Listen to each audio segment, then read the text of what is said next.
Hello, I am Preshit Wazalwar and I recently completed my Master of Science in Structures and worked under Dr. Amit Verma on this project. I also completed my thesis, which is titled The Fire Resistance and Design of Composite Walls and Columns. I will go over Module 4, which covers the parametric studies conducted on CFT columns. This module goes over the considered parameters for the parametric study and the process of developing the curves. The considered parameters are section aspect ratio, cross-section slenderness, concrete compressive strength, steel strength, and presence of a layer of fire protection. After that, this goes over the proposed design equation, which is developed based on the results of the parametric study. This slide shows the parameters that were considered for the parametric study. The four parameters were the section aspect ratio, which is the ratio of the column depth to column width, which was varied from 1 to 2. The cross-section slenderness, which is the ratio of the depth of the section to the steel faceplate thickness, which was changed from 33 to 60. And steel yield strength, which was increased from 358 to 482 megapascals. And concrete compressive strength, which was varied between 28 and 48 megapascals. Ultimately, a scenario with and without a layer of fire protection was compared.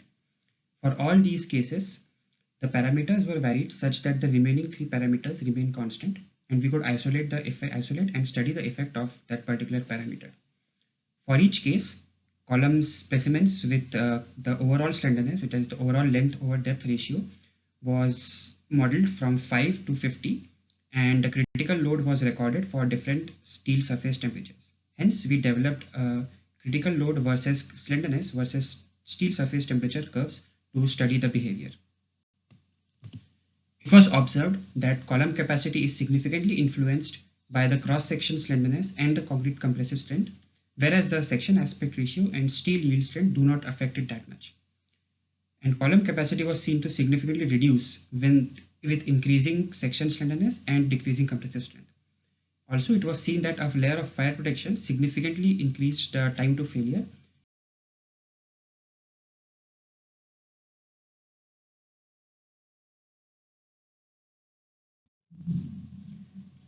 This slide shows the effect of the first parameter, which is the section aspect ratio.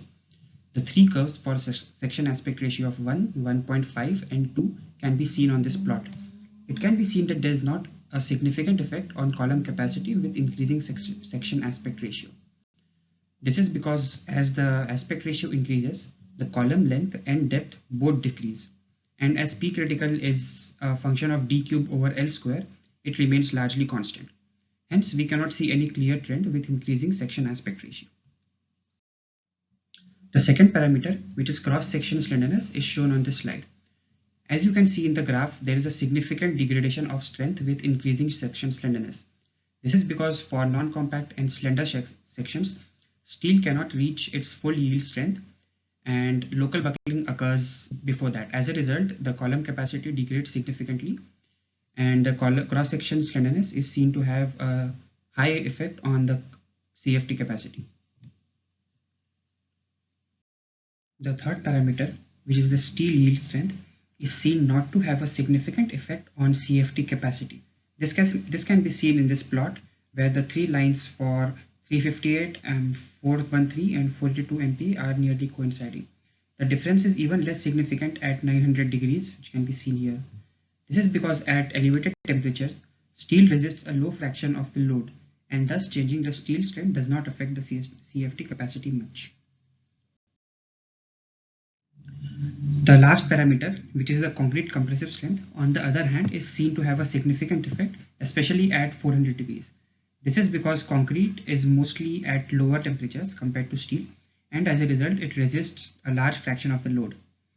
Hence, changing the concrete compressive strength is seen to have a significant effect on CFT capacity. The last parameter that was studied was the effect of a layer of fire protection.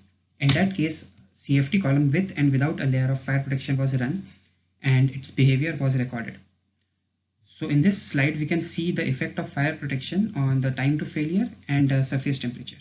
The time to failure is clearly seen to increase by nearly 2.5 times from around 100 minutes to 250 minutes. And also we can see that fire protection prevents steel from reaching significantly high temperatures. Fire protection here is seen to restrict steel up to 700 degrees, whereas without fire protection, steel goes up to 1000 degrees. Also, the effect of fire protection can be seen in the critical load capacity of the CFTs, which is shown on the graph and in the right. Here we can see that adding a layer of fire protection somewhat degrades the CFT capacity as compared to that without fire protection. This is because for a given surface temperature, the average concrete temperature with fire protection is higher, as can be seen on the graph in the left. So the average for unprotected concrete is somewhere here, and the average for protected concrete would be here. So this means that the concrete is at a higher average temperature and hence has a lower load capacity. However, the point to note here is that the comparisons are done for a given steel surface temperature, which occurs significantly later in time when fire protection is present on the CFT. The following slides go through the development of capacity prediction equation for CFTs at elevated temperatures. For this, the data obtained from the parametric studies was first normalized so as to be plotted on a single graph. The obtained critical load was normalized against the nominal or the zero length load of the column at failure temperature, which is P/NO of T. For compact sections, non-compact and slender sections, the nominal load is calculated as shown in these equations. These equations are taken from the AISC steel manual. Next, and this non-dimensional ratio was plotted on the y-axis. On the x-axis, the ratio of normalized slenderness, which is the ratio of P nominal by P effective of at the failure temperature, is plotted. PE is calculated as shown here, and the effective stiffness is calculated using the equation. The factor C3 is taken as recommended in AISC 360. These data points are then plotted on the normalized load versus slenderness curve, which is shown here on the slide.